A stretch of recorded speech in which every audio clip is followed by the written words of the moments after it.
Covering high school, college, and the pros. You're watching WZDX Sports.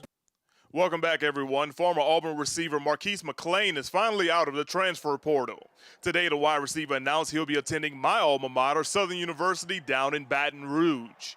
After redshirting in 2016, McClain appeared in 37 games over the course of his Auburn career.